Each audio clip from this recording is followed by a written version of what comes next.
Hello बच्चों, तो चलिए इस प्रश्न को पढ़ते हैं। 100 फैक्टोरियल में 3 की घात है। तो यहाँ पर देखो, हमें इन चारों विकल्पों में से सही विकल्प का चयन करना है। तो प्रश्न में आगे बढ़ने से पहले इस प्रश्न से संबंधित जो मुख्य उदाहरण है उसकी हम चर्चा कर लेते हैं। तो देखो, मुख्य उदाहरण क्या हो जाएगी।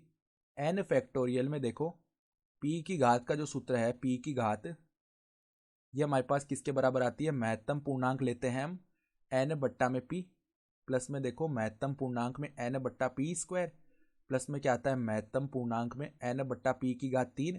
और इसी प्रकार पद आगे बढ़ते रहते हैं। ठीक है, तो यहाँ पर देखो हमारे पास n का मान क्या हो जाएगा। हमें 100 फैक्टोरियल में 3 की घात बतानी है, तो n का मान हो गया 100 और p का मान हो गया हमारे पास 3। ठीक है, देखो 100 फैक्टोरियल में 3 की घात क्या आएगी।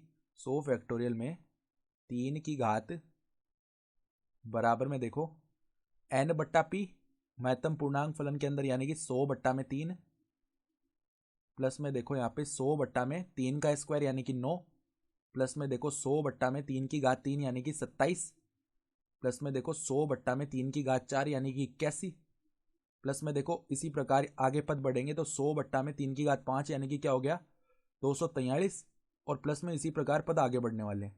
तो अब ध्यान से देखो, 100 बट्टा 3 जो है ना, ये 33 दशमलव कुछ बनेगा। ठीक है, उसका महत्तम पूर्णांक याद करेंगे, यानी उससे 33 दशमलव कुछ से जो बिल्कुल पहला हमारे पास में पूर्णांक आ रहा है वो कितना आ जाएगा, 33 आ जाएगा। तो इसका मान तो 33 बनेगा। प्लस में देखो यहाँ पे 100 बट्टा 9 है। ठीक है, तो इसका मान देखो हमारे पास किसके बराबर आने वाला है।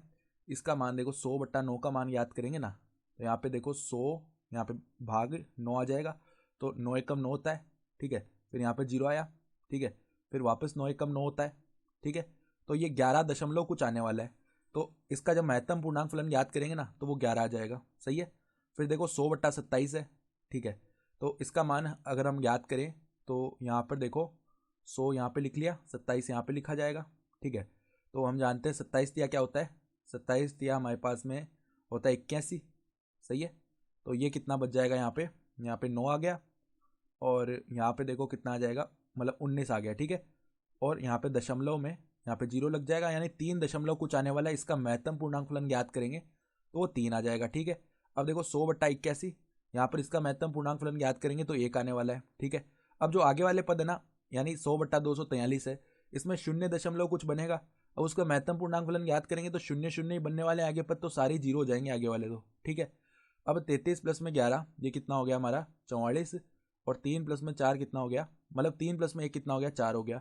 तो 44 प्लस में 4 48 आ जाएगा। यानी कि अगर हम विकल्प देखें ना तो विकल्प बी जो है 48 हमारा सही विकल्प आ रहा है। तो आशा करता हूँ कि आपको ये प्रश्न समझ में आया होगा। धन्यवाद।